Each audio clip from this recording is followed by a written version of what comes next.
جو لوگ غریب کہلاتے ہیں نا وہ ذرا میری بات پہ زیادہ توجہ کریں، غریبوں کو سنانے لگاؤ، غریب ذرا توجہ کریں۔ غسان کے بادشاہ نے اسلام قبول کر لیا، اور اسلام قبول کرتے ہی وہ آئے حج کرنے۔ حج کے بعد فارغ ہوئے تو ایک نفلی طواف کر رہا تھا غسان کا بادشاہ، شاہ غسان۔ آج تو خانہ کعبہ میں بھی وی آئی پی پروٹوکول ملتا ہے، آج تو مسجد نبی میں بھی وی آئی پی پروٹوکول ہوتا ہے، یہاں آ کے بھی، یہاں بھی اور دیکھتے صحیح کچھ کھڑا کہاں ہے، طواف کعبہ ہو رہا ہے، اور غسان کے بادشاہ نے جبہ پہنا ہوا ہے باریک اور لمبا، وہ طواف کعبہ کر رہا تھا تو ایک غریب آدمی کا پیر اس کے جبے پہ آ گیا۔ جب پیر آیا تو اس نے پلٹ کے غریب کے منہ پہ تھپڑ مارا۔ جب تھپڑ مارا تو اس غریب نے سیدنا فاروق اعظم کی عدالت میں مقدمہ کر دیا، کہا بادشاہ نے تھپڑ مارا ہے۔ حضرت عمر فاروق رضی اللہ تعالیٰ عنہ نے بادشاہ کو بلایا، فرمایا تو نے اس غریب کو مارا ہے؟ کہا جناب اس نے پیر رکھا تھا۔ تو فرمایا پیر رکھا تھا تو کیا ہو گیا، تو نے کیوں لمبا جبہ پہنا تھا، تجھے سمٹ کے چلنا چاہیے تھا۔ کہا میرے لیے حکم کیا ہے؟ حضرت عمر کہنے لگے یا اسے رات میں راضی کر لے،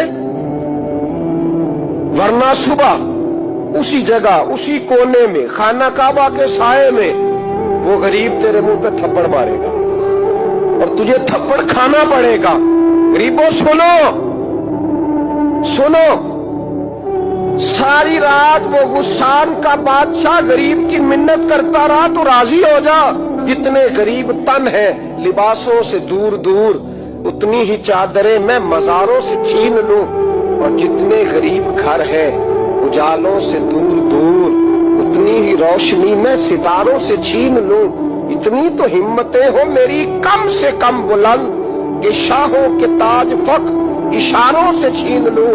تمہاری زیادتی ہے، تم نے ظلم پروان چڑھایا ہے، جب تم چودھری کے کہنے پر ایم این اے کے کہنے پہ راضی ہو جاتے ہو، جب اسے کہنا راضی ہو جا تو وہ غریب کہنے لگا میں راضی ہو جاؤں اور کل تو کسی اور کو بھی تھپڑ مارے۔